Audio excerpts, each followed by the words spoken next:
반갑습니다. 틈틈이와 알아보는 미국 주식. 오늘은 컬바나, 티커명 CVNA를 심층해보합니다. 잿더미에서 부활한 불사조일까요? 아니면 모든 것을 건 위험한 도각일까요? 아마 최근 몇 년간 미국 증시에서 컬바나만큼 극적인 스토리를 쓴 기업도 없을 겁니다. 파산 직전까지 내몰렸다가 S&P 500 최고의 성과를 낸 주식으로 화려하게 부활했죠. 하지만 그 눈부신 성장 뒤에는 아주 짙은 그림자가 드리워져 있습니다. 과연 컬바나의 질주는 계속될 수 있을까요? 오늘 이 심층 리포트에서 그 가능성과 위험을 낱낱이 파헤쳐 보겠습니다. 카바나를 이해하려면 이 믿을 수 없는 재기 스토리를 먼저 알아야 합니다. 한 금융 전문지는 카바나를 가리켜 궁극의 불사조 이야기라고 표현했는데요. 말 그대로 파산이라는 잿더미 속에서 기적처럼 다시 태어났다는 의미입니다. 이 타임라인을 한번 보시죠.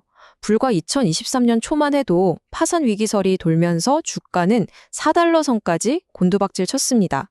그런데요, 불과 3년도 채 되지 않은 2026년 초, 이 주식은 시장의 총화로 떠오르면서 400달러를 가뿐히 돌파하는 기염을 토합니다. 정말이지 한편에 믿기 힘든 반전 드라마라고 할 수 있겠죠. 자, 그럼 대체 이 경이로운 상승세의 동력은 무엇이고 투자자들이 경계해야 할 위험 요인은 또 무엇일까요? 지금부터 그 속을 자세히 들여다보겠습니다. 오늘 분석은 크게 네 부분으로 나눠서 진행하겠습니다.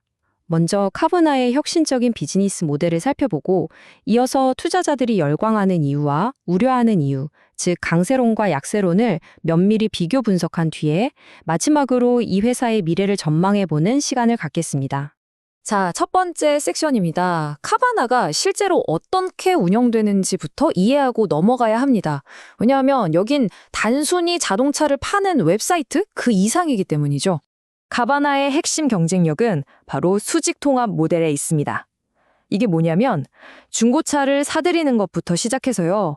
그걸 자사의 검사센터에서 수리하고 상품으로 만들고 또 온라인으로 금융상품까지 연계해서 판매한 뒤에 고객의 집 앞까지 직접 배송하는 이 모든 과정을 회사가 직접 통제한다는 뜻입니다. 마치 농부가 씨앗을 심고 수확하고 가공해서 식탁까지 직접 배달하는 것과 같다고 할 수 있죠. 여러 단계의 중견 상인을 거치는 전통적인 딜러들과는 근본적으로 다른 구조입니다. 여기서 결정적인 전환점이 된 사건이 바로 거대 자동차 경매 업체인 ADSA의 인수였습니다. 이 인수를 통해서 카바나는 온라인 플랫폼을 넘어서 전국적인 물리적 거점, 그러니까 재고를 보관하고 배송하기 위한 허브를 확보하게 된 거죠. 이건 단순한 웹사이트를 넘어서 자동차라는 이 무거운 금속 덩어리를 효율적으로 관리하는 거대한 물류 네트워크 기업으로 진화했음을 의미하는 겁니다.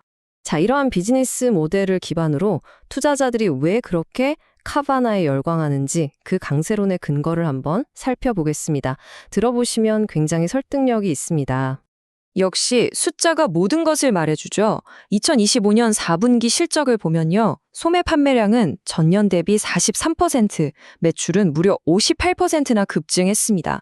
월가의 예상치를 가볍게 뛰어넘는 그야말로 어닝 서프라이즈였죠. 회사가 정말 무서운 속도로 성장하고 있다는 명백한 증거입니다. 그런데 이 슬라이드에서 정말 흥미로운 점은 바로 이 숫자 1.6%입니다. 이렇게 폭발적인 성장을 이뤄냈음에도 불구하고 카바나가 차지하는 미국 전체 중고차 시장 점유율은 아직 2%에도 미치지 못합니다. 이건 뭘 의미할까요? 앞으로 개척할 수 있는 시장이 그야말로 어마어마하게 남아있다는 뜻이고 성장 잠재력이 무궁무진하다는 가장 강력한 신호이기도 합니다. 이런 성장은 강력한 기술적 우위, 즉 경제적 해자에 의해 뒷받침됩니다. 카바나는 31개에 달하는 미국 특허와 독점적인 AI 기술을 통해서 고객 경험을 극도로 매끄럽게 만들었습니다. 구매자의 30%, 판매자의 60%가 단 한 명의 직원과도 통화하지 않고 거래를 완료할 수 있다는 점은 이들의 자동화 수준이 얼마나 높은지를 보여주는 대목이죠. 이것이 바로 경쟁사들이 쉽게 따라올 수 없는 카바나만의 강력한 무기입니다. 강세론, 분명 강력합니다. 하지만 시장은 한 가지 아주 큰 질문을 던지고 있습니다. 이 거대한 기계를 과연 수익성 있게 계속해서 확장할 수 있을까? 라는 질문이죠. 바로 이 질문이 우리를 이야기의 다른 한쪽 면, 즉 약세론으로 이끌게 됩니다. 이제 약세론으로 넘어가 보겠습니다. 이 주장이 어떻게 칼바나의 미래에 훨씬 더 복잡한 그림을 그려내는지 한번 살펴보시죠. 이 슬라이드가 바로 핵심적인 긴장 상태를 보여줍니다. 기록적인 매출을 올렸음에도 불구하고 조정 이비다라는 핵심 수익성 지표는 시장 예상치를 밑돌았습니다. 이비다는 쉽게 말해서 회사가 영업활동으로 벌어들인 현금 창출 능력을 보여주는 지표인데요. 여기서 기대에 미치지 못했다는 건 많이 팔기는 했지만 정작 실속은 없었다는 의미로 해석될 수 있습니다. 성장의 질에 대한 근본적인 의문이 제기되는 부분이죠. 심지어 어니 가르시아 CEO 스스로도 차량 재정비, 그러니까 중고차를 상품으로 만드는 과정에서 발생하는 비용을 관리하는 것이 어려운 운영상의 문제라고 인정했습니다.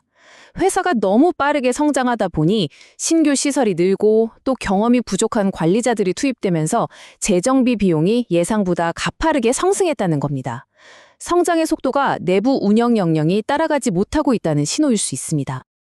또 다른 그림자는 바로 고객 기반에 있습니다. 카바나의 판매 엔진은 신용도가 상대적으로 낮은 소위 서브프라임, 대출자들에게 크게 의존하고 있습니다. 실제로 카바나가 취급하는 대출의 44% 이상이 비우량 등급으로 분류되는데 이건 잠재적인 시한폭탄이 될 수 있습니다. 문제는 바로 지금 이런 서브프라임 자동차 대출의 연체율이 지난 30여 년 만에 최고 수준이라는 점입니다. 만약 경기 침체라도 닥쳐서 이들이 대출금을 갚지 못하게 되면 카바나는 막대한 손실을 떠안게 되고 회사의 수익성과 재무 건전성에 심각한 타격을 입을 수밖에 없습니다. 그뿐만이 아닙니다. 약세론자들은 몇 가지 추가적인 경고 신호를 지적합니다. 2024년 4월 이후 14억 달러가 넘는 막대한 규모의 내부자 주식 매도가 있었다는 점, 그리고 창업주인 가르시아 가문이 회사를 통제하는 지배구조 때문에 특수관계자와의 거래 등에서 이해 상충의 소지가 있다는 우려도 제기됩니다. 게다가 현재 주가는 이미 완벽한 성공 시나리오를 가정한 수준이어서 작은 실수 하나에도 크게 흔들릴 수 있다는 위험을 안고 있습니다. 자, 정리하자면 강력한 성장 스토리와 심각한 운영 리스크가 정면으로 충돌하고 있는 형국입니다. 그렇다면 2026년 이후 우리는 과연 무엇을 지켜봐야 할까요? CEO는 가장 큰 문제로 지적된 재정비 비용 문제를 해결할 기반이 이제는 마련되었다며 자신감을 내비치고 있습니다. 하지만 바로 그 뒤에 그 계획을 실제로 실행에 옮기는 것이 가장 큰 도전 과제라는 점을 솔직하게 인정하기도 합니다. 이 두 마디에 카바나의 미래가 걸려 있다고 해도 과언이 아니겠죠? 그래서 핵심은 바로 이겁니다. 앞으로 카바나의 성공을 점치기 위해서 투자자들은 이 세 가지를 유심히 지켜봐야 합니다. 첫째, 고질적인 문제인 재정비 비용을 실질적으로 낮출 수 있는가? 둘째, AI를 통한 기술적 우위를 더욱 강화해서 효율성을 극대화할 수 있는가? 그리고 마지막으로 수익성을 유지하면서 대규모 성장을 이룰 수 있다는 것을 시장에 증명해 보일 수 있는가? 바로 이 세 가지 질문에 대한 답이 중요합니다. 결국 우리는 이 궁극적인 질문에 도달하게 됩니다. 카바나는 과연 자동차 산업의 미래를 지배할 혁신적인 기술 물류 기업일까요? 아니면 너무 높이 날아오르다 추락할 위험에 처한 신화 속 이카루스와 같은 존재일까요? 결국 그 해답은 카바나의 원대한 디지털 비전이 운영 현실이라는 이 거대한 중력을 이겨낼 수 있느냐에 달려 있습니다. 이 불사조가 계속해서 날아오를 수 있을지 시장은 숨죽여 지켜보고 있습니다. 오늘 살펴본 심층 리포트가 투자의 기준을 잡는 데 도움이 되셨길 바랍니다. 더 날카로운 토론은 오디오 팟캐스트 본편에서 이어집니다. 궁금한 기업은 댓글로 남겨주세요.